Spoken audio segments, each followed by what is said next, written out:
Texaco Time with Fred Allen.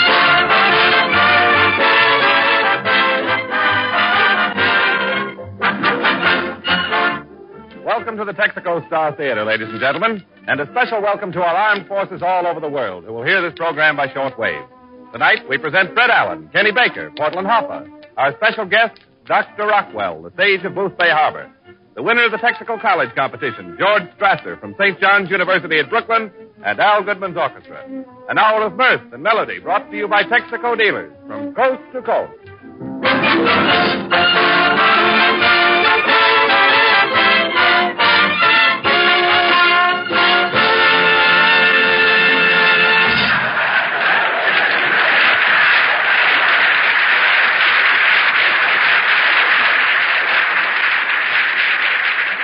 Ladies and gentlemen, this is Father's Day. We haven't anything on our program tonight about father, but we do have a man whose jokes will make you yell uncle. And here he is, Fred Allen, in person.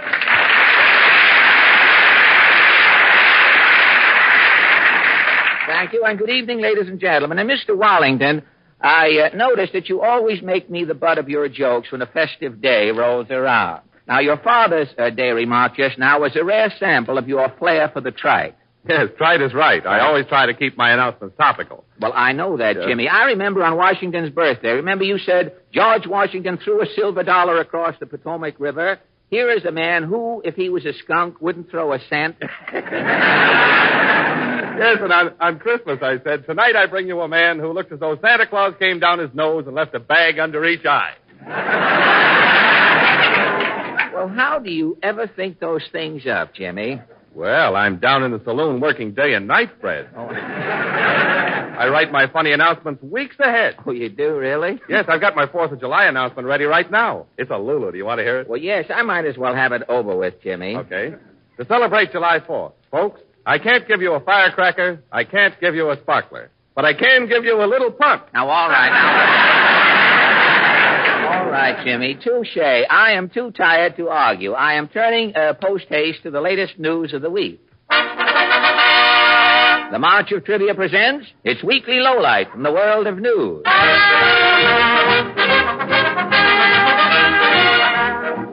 Washington, D.C. 16-day nationwide collection of scrap rubber requested by President enters its second week. Huge campaign is expected to yield several million pounds of rubber urgently needed to relieve the rubber shortage. All around the country, people rush to gasoline service stations to turn in their rubber scrap. At Boston, Massachusetts, a society woman says, "We of Boston 400 are behind the scrap drive 100%.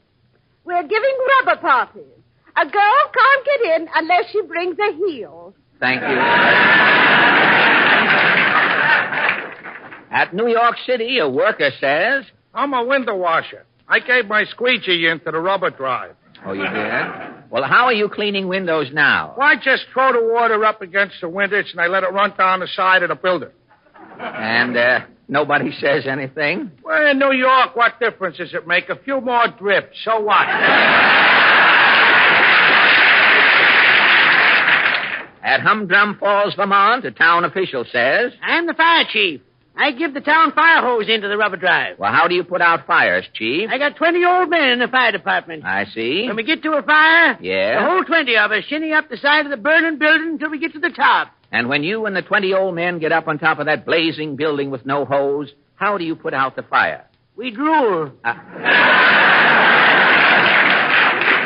A young lady who cooperated early in the rubber drive is LaBelle Laverne. You made your contribution, LaBelle. I couldn't do no more than I'd done, so I done it. Well, how do you mean? Well, I'm a bubble dancer. I only had one bubble to my name. Really? I tied my bubble into the rubber drive. Well, good for you. What show are you with, LaBelle? Girls of the Moulin Rouge.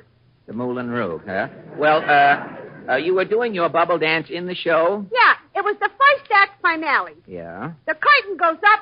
I'm sitting in the bathtub acting coy. Yeah? The girls come on. They're nymphs bearing luck. All these nymphs come on bearing luck, Yeah. uh-huh. Well, the nymphs throw the lucks into the bathtub. Uh-huh. It foams up. Yeah? I pick a big bubble off of the foam. Mm-hmm. I step out of the tub with me bubble. Yeah. The orchestra plays, I don't want to walk without you, baby. And you did your dance? At the finish, I'd done a dervish spin off stage. Uh-huh. Low lights, Blue lights. I'm gone. Yeah. The bubble bounces on and takes a bow alone. Quick curtain. Well, tell me, La Belle, now that you've turned your bubble into the rubber drive, have you quit the theater? Oh, no, I'm rehearsing a new dance. Something artistic? It's a vegetable striptease. A vegetable? Yeah, as the curtain goes up, it's a victory garden. Good. I'm standing behind a watermelon. Yeah. The music starts, then I do a dance with the watermelon. Fine. For an encore, I take off the watermelon and dance with a honeydew. With a honeydew. And for your next encore? Oh, I dance with a tangerine. The vegetables keep getting smaller. Yeah, it's a striptease only with vegetables. Well, how does your dance finish?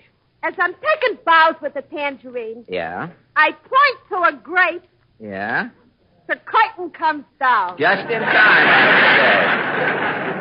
As long as La Belle Laverne keeps dancing, there'll be plenty of rubbernecks in the audience. Well, that ought to help out the shortage, and thank you, La Belle Laverne. A man whose marital status has been endangered by the rubber drive. He's Nugent Sprocket. You had some trouble, Nuge? Why, if it wasn't for the neighbors, I'd have killed her. Killed who? My wife, that she double-crossed. Now, wait, now. I had her by the throat. Get me a tape measure, I says, and I'll beat you within an inch of your life. Now, wait a minute. What? The rubber caused the trouble. Every piece of rubber in the house she gave away. No kidding. The rubber heels are off of me shoes. I gotta walk tiptoe. No kidding. Yeah, my garters is gone. My stockings I gotta stick up with chewing gum. Oh. My suspenders she turned in. Well, how do you... I got my pants glued to my union suit with new skin. Oh, well, that's... This morning I go into the bathroom to shave. That suction thing that holds my shaving mirror to the wall is gone. Gone? Trying to hold the mirror with one hand and shave with the other, I cut off the enemy nose. I thought your pug looked a little raw there. I go to take a bath, the rubber plug's going out of the tub. Oh, that's I terrible. go to take a shower, the hose is going off of the shower. No. The rubber sponge is gone, the soap dish is gone. Well, how did you take a bath? Well, I rubbed soap all over the bottom of the bathtub and rolled around in it.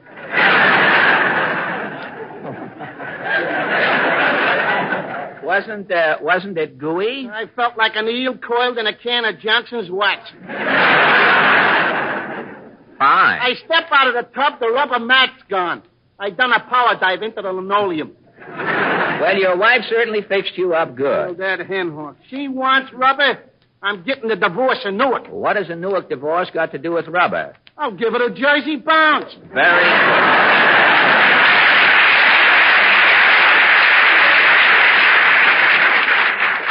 Well, I guess that about winds up. Hold it, pray, my merry gawk. Falstaff's here, his wares to hawk. Falstaff. Open shore, huh? Fresh from the doghouse. I've been molting. You haven't brought more poems, I hope. Have you heard, alas, alack, woe is me, life is naught but fiddle-dee-dee? No, I haven't heard that. Oh, to be a splinter, the things that I'd stick into.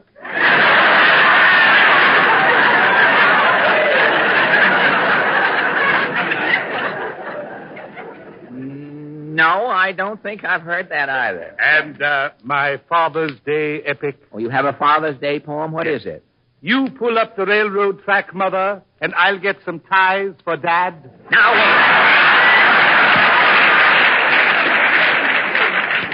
what? For your information, Falstaff, tonight we're talking about rubber and the scrap salvage drive. Precisely why I am here. I have written a song. Oh, a rubber chant? Have Yes, I have brought the Peekskill male octet to sing it for you. you? These two characters are the Peekskill male octet? Yes, 6 of them refuse to sing on this program. Why? Loyalty to Major Bowes. But these two finks will sing, huh? Yes. This little man is known as the Peekskill Nightingale. But He looks as though he just fell out of a nest, if you don't mind my saying so. Who is this other specimen? Oh, he was formerly Lawrence Tibbetts' barber. Oh. Well, all right. Let's hear their rubber salvage song. If the Peekskill mail octet is ready, you may carol, gentlemen. R is for that raincoat in your closet. U is for that unused rubber mat. B is for your old hot water bottle. B also for babies, you know what. E is for each inner tube discarded. R is for your rubber bathing cap. Put them all together for Uncle Sammy. With rubber we can rub out Mr. Jeff. Let's do it now.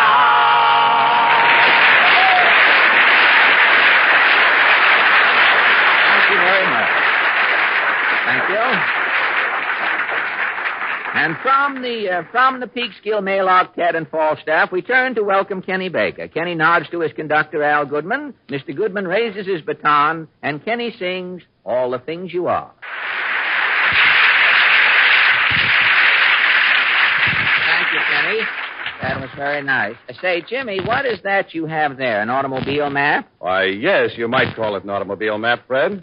At least it's going to take my car a long, long way. Oh, you're going on a trip, are you? No, Fred, this isn't that kind of an automobile map. Oh, no? This is a map of an automobile. Uh-huh. In other words, a chart that shows every lubrication point, like an X-ray. Mm-hmm. Texaco dealers have these, and they use them every time they give a car Marfac 40-point chassis lubrication service. Well, look, Jimmy, you said this map or chart here would take your car a long, long way. Well, it will, Fred.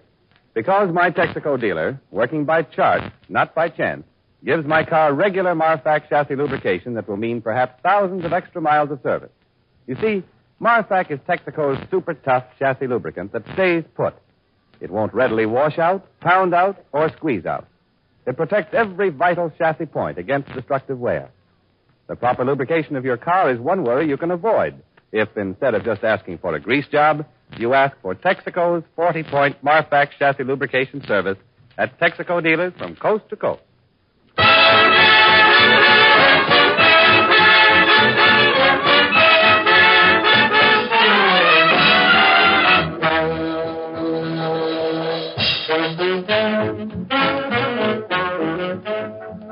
Al Goodman and his orchestra have just played the introduction to a song called Jingle Jangle. Music lovers who would like to hear Maestro Goodman finish a number can tune in 2 weeks from tonight when Mr. Goodman will start the Texaco Star Theater summer program. Mr. Goodman has enough unfinished music left over from the winter to last him all summer. So there's no reason why... Mr. Allen! Well, Portland.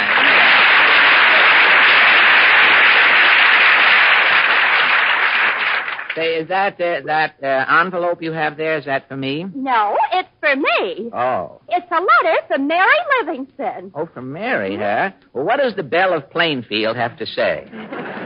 I'll read it. Good. It says, Dear Porty, well, here we are on the vacation Jack promised the whole gang. We left 2 days ago, all packed in Jack's Maxwell. The Maxwell, huh? Mm-hmm. That Civil War Jeep that he's still... You know, have you ever heard how Benny gets the Maxwell to start? How? He runs ahead of it with a magnet. But what else does Mary say there? Don Wilson's got the back seat all to himself. Old jelly hips, huh? It says, lots of Don is hanging over the sides of the Maxwell, but Jack has hung 2 red flags on it. 2 red flags on it. You know, when Wilson sits down in a chair, the chair has a hangover. It's Wilson. Mary says, we just passed one of the army camps Jack played last May. They threw rocks at us. Well, that's why they loved him in St. Joe. It's sandy country down there. Go ahead. What else does she say? Jack saw Fred Allen's picture in Life magazine. He's trying to get his dime back and suing Life for a nervous breakdown. Good. Can't get any more than that for a dime these days, a breakdown and trouble. Is that all? Yes. Mary says, so long, Porty. Give my regards to Kenny Baker, Jimmy Wallington, and old Sourpuss. Uh-huh. She doesn't mention me, huh? Well, that's how they are, you know. Oh, hello, Kenny. Hi, Effie. Hello, Kenny. Hi, Porty. I just had a letter from Mary Livingston, Kenny. Jack has taken everybody on a vacation. Well, when I was working for Mr. Benny, he took us all on a camping trip one summer. Well, confidentially, how was it, Kenny? It was all right, but I was hungry all the time. Benny didn't bring any food? I built a fire as sort of a hint. Mr. Benny got it. And? Mr. Benny handed me an axe, pointed at Don Wilson, and turned his back.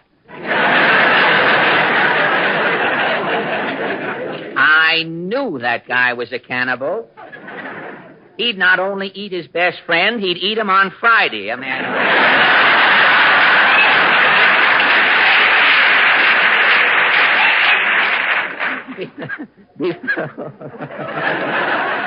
Be thankful I'm laughing. I know what's coming. You see it. Be thankful I took you away. Be thankful I took you away from that savage, Kenny. Yes, with you I'm still living. But that's about all. Now, why, until you came with me, Kenny Baker, you didn't even know what money looked like. Maybe the next place I'll work, they'll let me touch it. Now, wait a minute. You get paid every week on this program. Not money. What else? All I get is a piece of paper with some writing and your name on it. Why, those are checks, Kenny. What are checks? Kenny, you've been getting those pieces of paper for 2 years now. What have you been doing with them? The first one I pasted on my autograph book as a souvenir. Yes? The rest I just piled up. But, Kenny... Now, wait a minute. You keep out of this, Portland. Kenny, you've heard of the waste paper drive.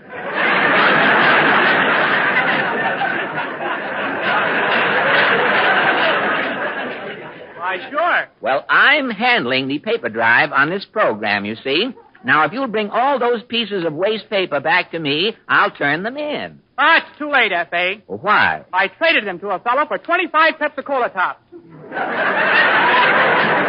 Why, Kenny, that fellow built you. Oh, yeah?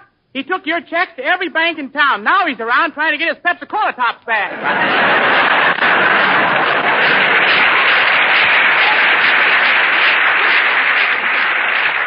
Well, that will teach him a lesson. Never get it in writing. But enough of this. I have to introduce our guest. Who's coming tonight, Mr. Allen? Well, I heard from the traveler's aide that Dr. Rockwell was in town.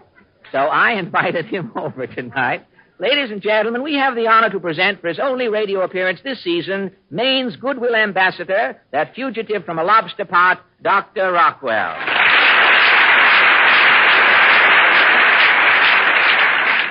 Well, Doc, I haven't seen you for a long time. Where have you been keeping yourself? I've been out in Hollywood all year, Fred, working at Earl Carroll. Earl Carroll's nightclub, huh? Well, how does it feel to be back in radio? To tell you the truth, Fred, it seems funny to see everybody standing around here with their clothes on. Well, California must agree with you, Doc. You look wonderful. Yes, it's the sun, that climate out there. Why, the first 2 months out there, Fred, in Hollywood, I lived on nothing but orange juice. Well, why didn't you keep it up? I got too weak to squeeze the oranges.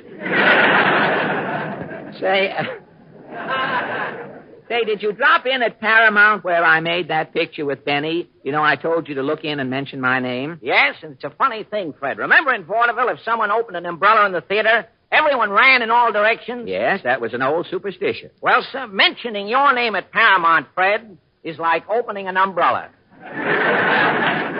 Well, how are things out in Hollywood, Doc? I don't know, Fred. I felt like Veronica Lake out there. Well, how do you mean you felt like Veronica Lake? Well, I only saw half of what was going on. With that hair hanging down, Veronica Lake's right eye must think she's living behind a horse or something. But... Tell me, Doc, what are you doing back east? Have you got the good humor concession on the Weehawken Ferry again this summer? No, Fred, I'm just passing through now. I'm on my way to Washington. Really? Yes. Somebody found out I owned a briefcase. And the next day, I got a wire, come to Washington. Your briefcase did it, huh? Nothing else, Fred. A man caught in Washington today without a briefcase is a marked man. He's a taxpayer. What are you, if he has a briefcase? Well, that's right, he has no brief. Well, what are you going to do? What are you going to do down in Washington, Doc? Why, I'm offering my services to the government. I'll probably be a 90-cent a year man. Oh, you mean $1 a year man? Oh, no. My agent gets 10%, Fred. That leaves me down to 90 cents. Oh, well, that's the way it is, and sure. Well, what can you do in Washington, Doc? What can I do? Why, the government wants boats, Fred. I can show them what we're doing up in Maine. Up in Maine, we're building boats so fast, they're launching them 2 at a time. Well, how can they christen boats 2 at a time? That's easy. One boat is hit with the champagne, the other boat's christened with the chaser. Well, that sounds good, Doc. Yes, sir, Fred. They're making boats so fast, every boat that launched there has 4 men swimming behind it. 4 men swimming behind it for what? Well, they're putting on the rudder. See, Fred, you ought to get busy, too. You ought to get busy, get to work on some good cause. Well, I am, Doc. I've been working tooth and nail the last month trying to bring back vaudeville. Yes, and I heard about your vaudeville campaign, Fred. You made a mess of the whole thing. Mess? Why, all I said was... Sure, all you said was vaudeville is coming back, and what happened?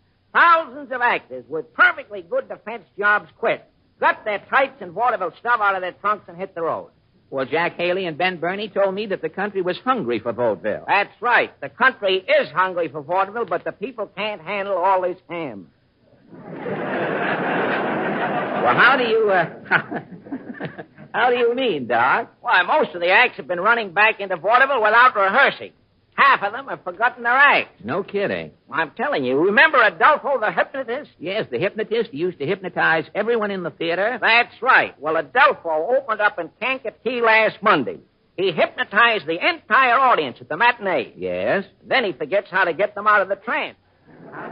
And the audience is still walking around the town there in a cataleptic state. Well, who'll notice it in Kankakee? All right, and another thing. Podolsky. You've heard of Podolsky. You mean Podolsky and his educated pigeons? That's the act. All the pigeons are homing pigeons. Podolsky had 4 weeks booked when the Army steps in and drafted his pigeons. Drafted his pigeons, huh? Yes. And the Army ties military information to the pigeons' legs. But no matter where they send them, those pigeons fly back to Lowe's State Theater looking for Podolsky. See, I tell you, Fred, vaudeville's a mess. Say, I'm glad you told me, Doc. I was thinking of trying a few dates in vaudeville myself this summer. Stay out of vaudeville, Fred. Those acts will kill you. Well, I've got to do something, Doc. I'll be out of work after next Sunday. All right. Why don't you come with me, Fred? After I get through down in Washington, I'm taking out a medicine show. A medicine show? Yes, sir. I'm going all around the country with a horse and wagon. Selling vitamins. Vitamins are the thing today, Fred, and we'll clean up. You mean vitamins? Vitamins will cure anything. What's the greatest menace to this country today? Night blindness. Night blindness? Well, people's eyes used to be all right, Doc. Now, what has caused this sudden epidemic of night blindness? Grapefruit. Grapefruit? Yes, sir. I'll explain it. After a good night's rest, you get up in the morning. Your eyes are relaxed, and what happens? You eat a grapefruit, and right away you get a pint of that citrus acid in each eye. Your vision is weakened, and you get night blindness. And night there is where the vitamins come in. Well, what vitamin cures night blindness? Vitamin A. You just eat 6 raw carrots with every meal, and you get 800 A vitamins each day. And my night blindness is cured. You can see like an owl. There's only one drawback, however. Well, what is that? Well, eating 18 raw carrots every day, you're filled up because you can't eat anything else. Naturally, consequently, you start to look like a rabbit. You see, you're weak, and you have no pep. I can see now, but I can't go anyplace. So I need another vitamin. Yes. Now you need B1. Well, how do I get vitamin B1? Well, all you have to do is to stop eating carrots, and now you drink a quart of molasses 3 times a day. That gives you 2,000 B1 vitamins every day. My pep comes back. You feel like Superman. But... But what? But eating all that sweet molasses ruins your teeth. So now you need vitamin B2. Gives you calcium.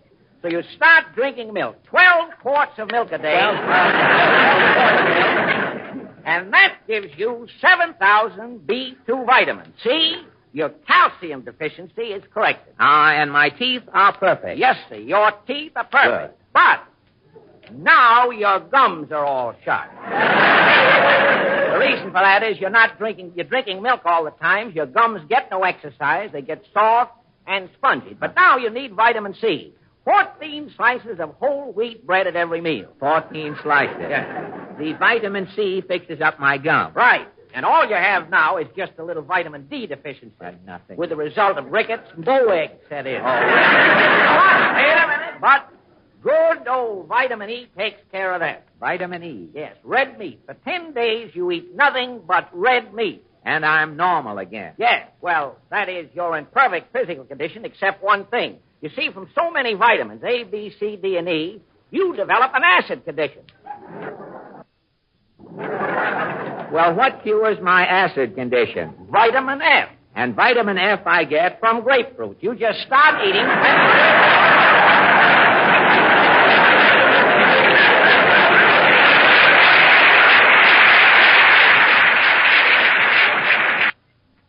causes night blindness. I know, Fred, and to cure night blindness, you simply start eating 6 Now, wait a minute. calories. This is where I came in. Yes, sir, and right there is the secret to vitamins, Fred. If you've got something wrong, vitamins will cure it.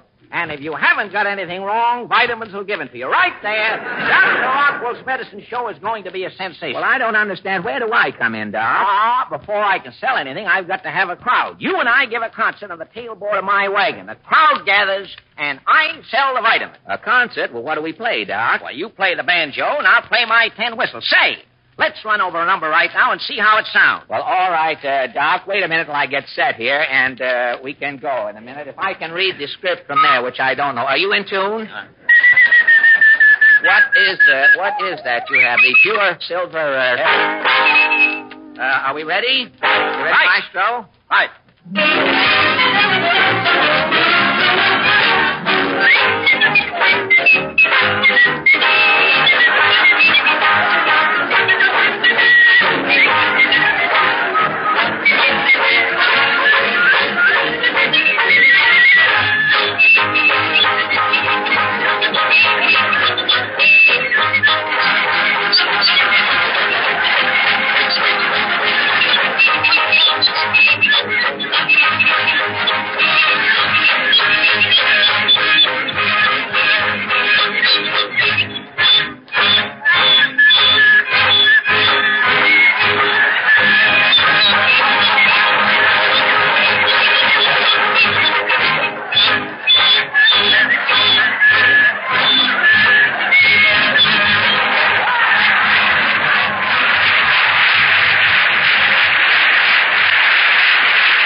Thank you, Doc.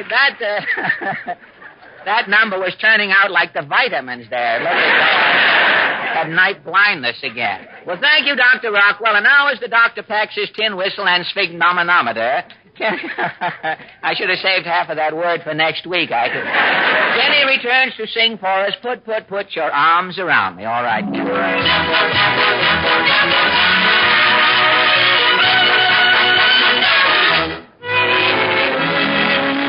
There was a lake, a boat, a boy and girl together were sailing like a feather in the breeze.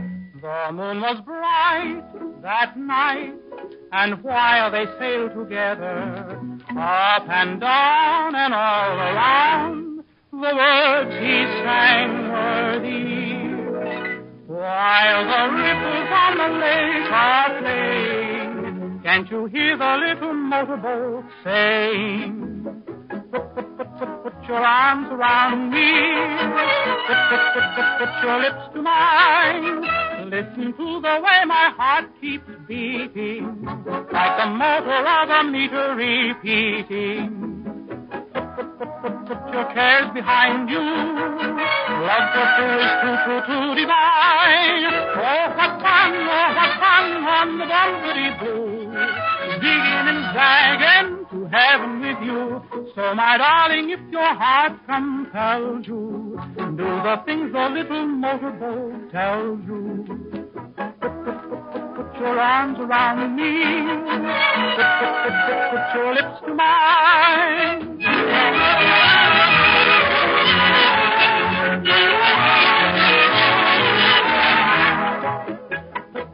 Put arms around me. Put your lips to mine.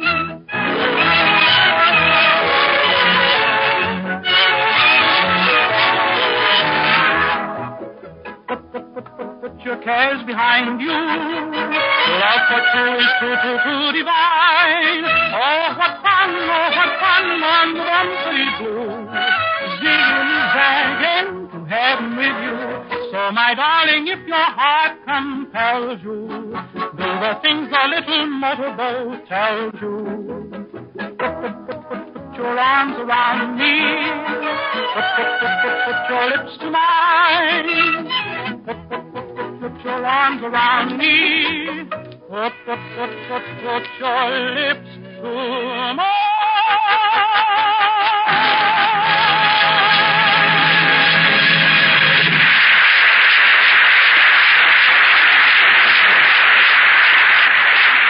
That was swell.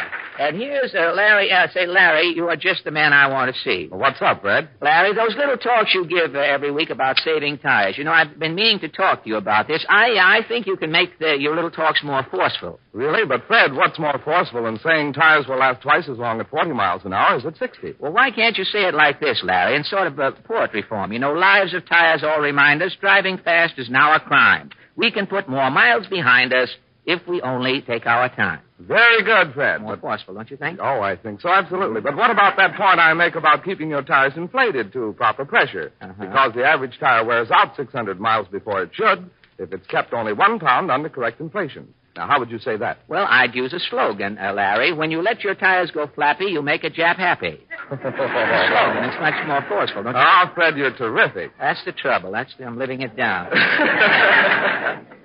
Now, tell me, how would you say this, Fred? Drive into your Texaco dealer regularly to have your tires checked and also examined for damage that can be repaired before it's too late.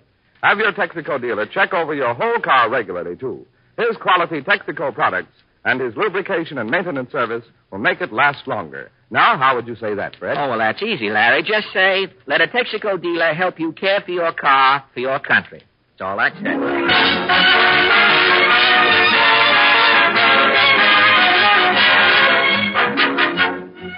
After a brief pause for station identification, Fred Allen returns to present the most talented undergraduate at St. John's University and the Texaco Workshop Players. This is the Columbia Broadcasting System. WABC, New York.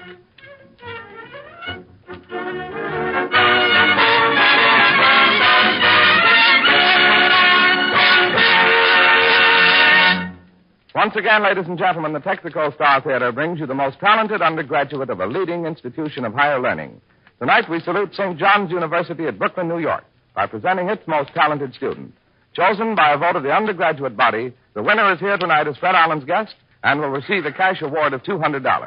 Are you ready to introduce our guest, Fred? Yes, Larry. Ladies and gentlemen, may I present St. John's University's most talented undergraduate, George Strasser.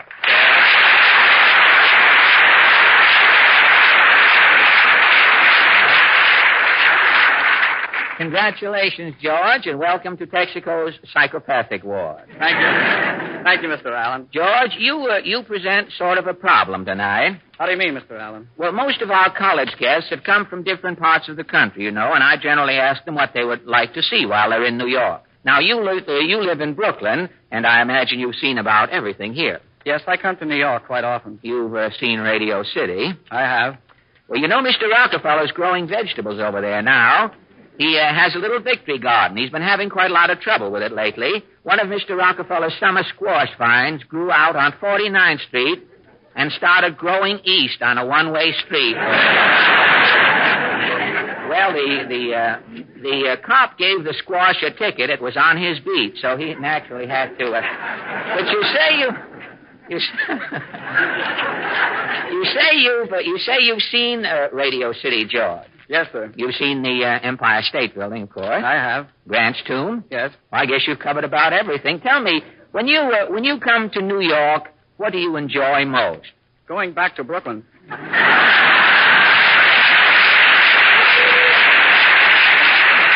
George, you are not a member of the Flatbush Chamber of Commerce by any chance, are you? No, Mr. Allen. But people in New York, and especially some of the radio comedians, are always making fun of Brooklyn. And Brooklyn folks resent it? Well, we'd like to know what New York has that Brooklyn hasn't got. Well, now let me see. New York has Central Park. Brooklyn has Prospect Park. Yeah. New York has the Metropolitan Opera House. And Brooklyn has the Academy of Music. Mm-hmm. New York has Mayor LaGuardia. Oh, Brooklyn has Mayor LaGuardia, too. Well, I didn't know the mayor had a sideline, George. I didn't realize that. Well, tell me, what has Brooklyn got, then, that New York hasn't got? The Brooklyn Dodgers.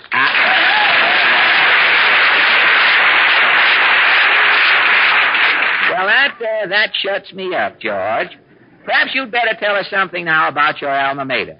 Well, St. John's University was founded in 1870.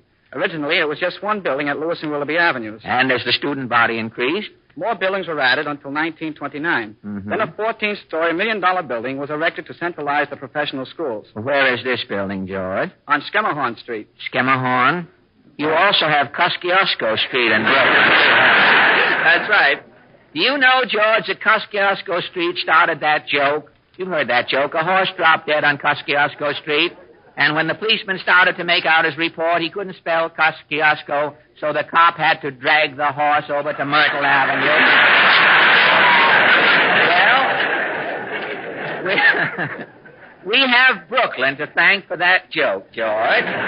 That's very interesting, Mr. Allen. Well, it is if you care for that sort of thing, George. But tell me, what are the major sports at St. John's? Baseball and basketball, and both teams are coached by Joe Lapchick. Well, how are your teams? Pretty good? Well, some of the fellows at St. John's think our baseball team can beat the Giants right now. Well, I don't know about the Giants. They would probably have a little less trouble with Philadelphia, to audition. But what are you studying over there at school? Well, I'm majoring in science and English. Do you have any extracurricular activities? Yes, I've been president of the Glee Club for the last 2 years, and I've also been singing in the varsity quintet. Well, how long have you been singing, George? Well, I started when I was 8 years old as a boy soprano. A boy soprano in Brooklyn?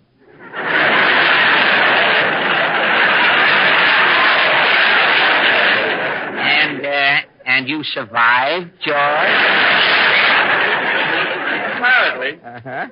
I sing in the choir at St. James Pro Cathedral. The choir director, Monsignor Lawrence H. Bracken, has helped me a great deal with my singing. Are you still singing with the Monsignor Bracken's choir? Yes, I want to continue my studies until I go into the service. What branch of the service are you entering, George? Well, I'm trying to get into the V5 program of the Navy Air Corps. You have to be a college graduate to get in the V5 program? No. The requirements only call for a high school diploma, American citizenship. And the applicant must be unmarried and, of course, able to pass the entrance test. Well, I hope things turn out the way you want them to, George. Thank you, Mr. Allen. And now, if you're in the mood, what about your song? Oh, before I sing, I have a couple of guests for you. Well, George, First, the college sends you this certificate and awards you an honorary degree, an FD. An FD, fund dispenser, is that, George? No, Doctor of Philosophy. Doctor of Philosophy.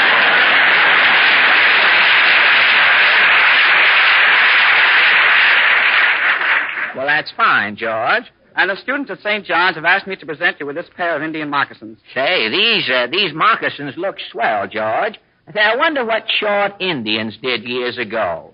I wonder if there was an Indian named Adler who made elevator moccasins for little Indians. Well, it's too late to worry about that, George. I want to thank you and the students at St. John's University for your kindness tonight. And I guess that about brings us to your song, George. I'd like to sing The Green-Eyed Dragon. Fine. Ladies and gentlemen, St. John's University's most talented student, George Strasser, sings for us all The Green-Eyed Dragon.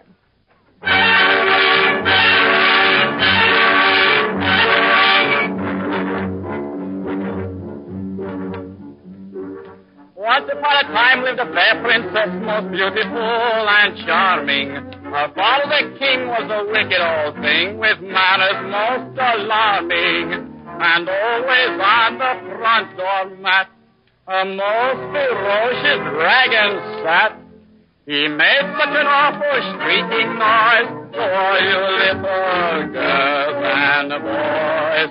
Beware, take care of the green-eyed dragon with the 13 tails. He'll feed with greed on little boys, puppy dogs, and big fat snails.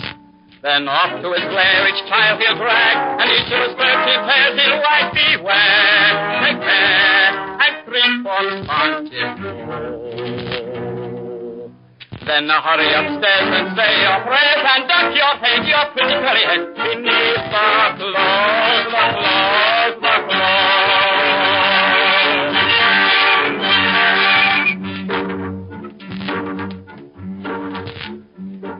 That dragon went down to the kitchen one day where the fair princess was baking. He stole by mistake some rich plum cake, which the fair princess was making. That homemade cake he could not digest. He moaned and he groaned and at last went west.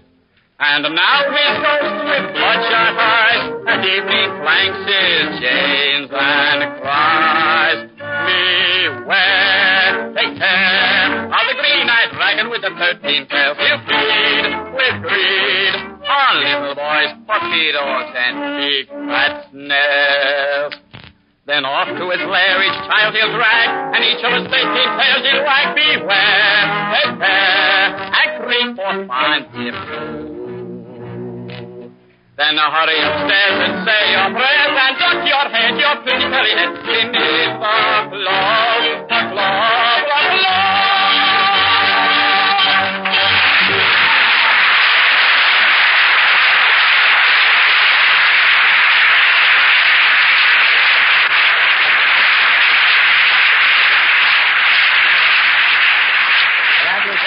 George. I'm sure the students, faculty, and alumni of St. John's University will be as pleased with your performance tonight as we are. And we here in the Texaco Star Theater wish you every success in your Navy career. Now, next week, ladies and gentlemen, we will present the last in our series, the most talented undergraduate of Cornell University in Ithaca, New York, Miss Dorothy Cawthron. Congratulations, Dorothy. We'll be looking for you next Sunday night.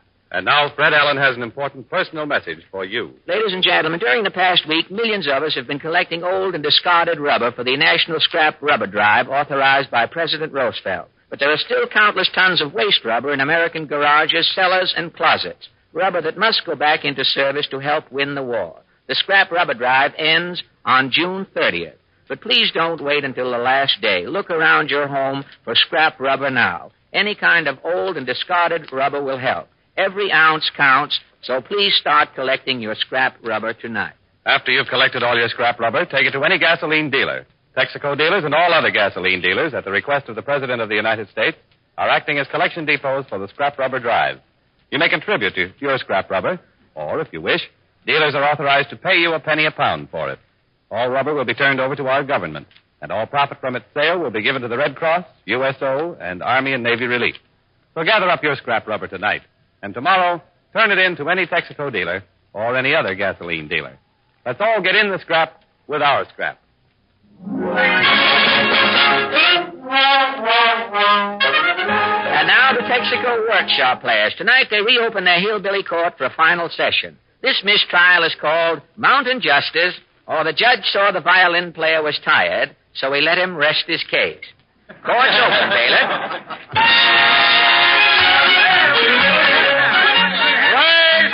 His Honor, Judge Allen. Hi, Rube. Court's open. Order in the court. First case on the docket. Uncle Sim Pike versus Moody's Drug Emporium. Uncle Sim Pike in court, is Come he? to the bar for justice, Judge. This is where you can get it, Uncle Sim. I'm asking damages, Judge. Yeah, state your case. Friday night, I went into Moody's Drug Emporium. Ailing, was you? No, Sunday was Father's Day. I went in to get Pa a present. Well, how old is your pa? Nobody knows. Don't, hey? No, Pa's so old he's quit moving. Just lays there on the floor. Do tell. Every morning I put the cat on Pa's chest. The cat? Yeah, and if the cat's fur ripples, Pa's still breathing. Well, you say you went into Moody's Drug Emporium to get your pa something for Father's Day. Every year I get Pa a stick of peppermint candy. Yeah? When I get home, I hold Pa's mouth open with the tip of my cane. Yeah? Then I run the stick of peppermint in and out between his gums. Pa likes it. You're a good son, Uncle Sim. Now, what about your case? Well, after I bought Pa's peppermint stick, my corn started to hurt, so I says to Moody, give me something to lead off these corns. Yeah? He give me a little bottle of something. Little bottle of something, hey? When I got home, I put the cat on Pa to make sure he was still breathing. Yeah? Then I run the peppermint stick in and out between his gums a while till Pa dozed off. Till he dozed off? Then I says to myself, Sam, let's have a go at them corns. You dropped the stuff on. What happened, Sam? Wait till I take my sneaker off, Judge. I'll show you. Look. Sakes almighty. You got holes clean through your whole 5 toes there. When the wind blows through my toes at night, I can't sleep. Why not? Turn on your electric fan, Judge. I'll show you. Okay, I'll start the fan here. I'll hold up my foot so the wind can blow through my toes. Yeah? Listen, Judge.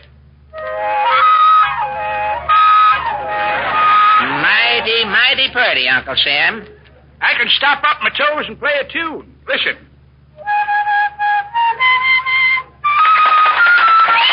Quiet. Order in the court. That bass toe's a beauty there, Sim. Get your sneaker back on, Sim. Okay. Court fines for the plaintiff, damages is sought. Thank you, Judge. I'll have you and Zeke Manners over some night when it's windy, Uncle Sim. You can take your sneaker off. We'll have a hoedown. Yeah, I'll get Singing Sam. Singing Sam. Bring him along, too. Order in the court. Next case, Rubes Opossum Notch versus, versus Harvey Pinkham. And the charge here says murder. Quiet. Hush your fuss down there. Harvey Pinkham to the bar. It was me or him, Judge. I give him tit before he could give me tat. Well, charge here says you shot unto the death one Marcel Duval. Well, he was trying to steal my gal, Judge. Topsy Pry. Well, who's Topsy Pry? Topsy's the prettiest skinful of she in Possum Notch, Judge. Prettiest skin full of she, eh? Yes, sir. Topsy was Miss Glover's main skewer for 1919. She was, eh? Yes, the Duval was trying to Shanghai Topsy. I turned his damper down. Guilty or not guilty, Harvey? Wouldn't you like to know? Stand down, Harvey. First witness, Linker Dander. Present, Judge. Occupation, Link. I run the Welcome Stranger trailer camp down the holler off of Route 26. You knew the deceased, Marcel Duval? Yeah. Marcel pulled in at the camp about a week ago, give or take a day. Yeah. Recall the time, do you? Well, it was long about dusk. I just made the rounds of all the trailers with my mongoose. Your mongoose? Sometimes snakes get in. Oh. Poor folks bed down or run the mongoose through their trailers just in case. Yeah. Well, I come back to my cabin, put the mongoose back in the safe. Yeah? I was strumming the strings of my zither with a turkey feather, playing Lonesome Dove. That ain't on the hit parade this year, is it? No. Okay. I heard a toot, and this Stanley steamer hauling a trailer pulled into the camp. Yeah? I put down my turkey feather, snapped on my flashlight, and went outside. Yeah? This here Marcel Duval jumps out of the car. He was wearing a pearl gray beanie, peach-colored spats, a pastel cape with a belt in the back, creton slacks, and one-buckle moccasins. Yeah? Hollywood street clothes, eh? Yeah. Had 6 gold teeth in front. Looked like he was chewing the sunset. Yeah. Yes, on his vest hung an elk's tooth as big as a little boy's leg. The sakes almighty. On his right hand he had a diamond as big as a Brussels sprout. Not quite as green. Not quite as green. What business was he in, Link? You name it, he was in it. Yeah? His trailer was full of medicine, hardware, furniture, ready-to-wear suits, pulled teeth, sold eyeglasses. Want nothing he couldn't do, reckon? Yeah. On the back of his trailer was a big sign, The Meadow Macy. The Meadow Macy. What about the murder, Link? Well, sir, Topsy Pry is hostess at the trailer camp, Jake. Yeah? Next day, Topsy took one look at Marcel. She fell like a weather vane in a high wind. Well, what about Harvey, or Sweetie? Oh, Topsy didn't have no time for Harvey. Harvey'd come slinking around, playing a sweet potato. Topsy'd make off deep. Yeah. Harvey'd bend the crab and kink his toes. Topsy'd turn t'other way. What happened? Well, sir, I was out buttering some tree trunks to keep caterpillars from climbing them. Yeah. I heard a shot in Marcel's trailer. Yeah? I shot down the hot butter and the caterpillars I was holding and run over. You did, eh? Yeah, there's Marcel slumped over his briefcase. Topsy's screaming. Harvey's standing there, his shotgun still smoking. That's all you know, Link? Yeah, Marcel's gone. He didn't leave no will, so I took his X card. Well, that's all right. Stand down, Link. Next witness, Topsy Pry. The real Topsy's died, Judge. My body's carrying on. Yeah? Marcel's gone to that great trading post up yonder. You was in love with the defunct Topsy? At first sight, Judge. I was passing Marcel's trailer. The door was open. I seen all that merchandise. I was a goner. Yeah? I like a man who's got the merchandise, Judge. Well, how'd you come to meet Marcel? I was passing on the way to get some meat back out the bear trap for dinner. Yeah? Marcel leaned out of his trailer and says, "Oh, you kid." Oh, you kid? What'd you say to that? 23 for you, I said. Yeah. Blushing behind my meat cleaver. Yeah? He says, "You're talking to a man with merchandise. Come in and wallow around a while," he says. Went in, did you? Judge, I never seen so much merchandise in all my born days. Sold you a bill of goods, did he? Marcel was smooth, Judge. When he smiled with them gold teeth, you knowed how mustard looks when it's happy. Yeah? Sell you anything, did he? First time. Sold me some Jockey Club perfume. He said the horse he set was using it. Yeah. And a bottle of White Lily face wash. Face wash, Yeah. And a pair of seersucker bloomers with raccoon bows. Raccoon bows. And for being a good customer, Marcel gave me a pair of knitted bookends and showed me how to use them. Showed him how. Well, when'd you see Marcel again? Every minute when I wasn't jacking up a trailer or fixing a flat, I was with Marcel. Yeah. I knowed I never would be happy till I owned everything in Marcel's trailer. Well, what'd your sweetie Harvey do when he heard about Marcel? Well, first, Harvey give me money to keep buying things. Well, why, Topsy? Well, Harvey thought when Marcel run out of merchandise, I'd come back to him. He was trying to Shanghai, Topsy. Oh, he was Hush your fuss, Harvey. Quiet. Proceed, Topsy. Marcel died in the middle of a proposition, Jed. Any last words? Marcel said, "Sign here." His finger wouldn't raise to point. He tipped his hat, said, "Excuse me," and died. Stand down, Real Topsy's died, Jed. My body's carrying on. I feel the same way, Topsy. Tell your body to stand down, Topsy. Harvey Pinkham? That Meadow Macy, he was light-toed and lynx-eyed, Judge. I flattened his pucker. Quiet, He was trying to steal my gal, Judge. Petty larceny don't call for killing, Harvey. I've known Topsy since she was so little, she wore a sugar sack for dieties. Well, how long you been going together? Before either of us could walk, I was creeping with her. You was creeping with her, hey? You growed up together? And we learned to read out of the same catalog. You was happy. Yes, sir, till this here Marcel Duval come along. Judge, he was as oily as a mouse in a crankcase. Yeah? He knew Topsy's weakness was merchandise. He was trying to fry my fish. Frying fish don't call for shooting, Harvey. Well, I tried everything else. I was giving Topsy money, Judge. Why, Harvey? Well, I was trying to clean this here Marcel out of merchandise. Where was you getting all this money? Marcel was lending it to me. The interest was 40%. Well, why'd you shoot him? Well, he was trying to get Topsy to run off with him. Clarify, Harvey. Well, yesterday, Topsy finally bought the last of Marcel's merchandise. His trailer was empty. Yeah? He was supposed to pull out for New York this morning. Yeah? I was hiding behind an old whipple tree, watching for Marcel to go. Yeah? I seen Topsy going into that there varmint's trailer. Yeah? I knowed he didn't have no merchandise.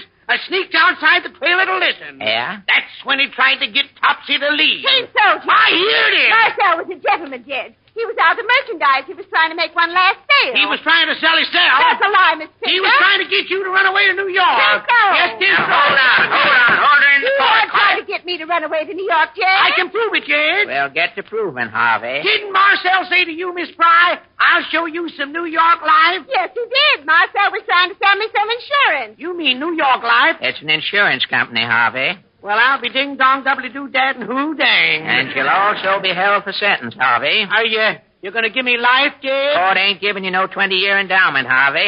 That's good. Court's adjourned. Thank you, ladies and gentlemen, for joining us tonight. Next week, our guest will be Judy Canova, Hollywood's clown princess, and the winner of the Texaco College competition at Cornell University, Miss Dorothy Cochran. This is Fred Allen saying goodnight for Texaco dealers from coast to coast, reminding you to gather up your scrap rubber tonight and turn it into your Texaco dealer or any other gasoline dealer tomorrow. Good night. This is the Columbia Broadcasting System.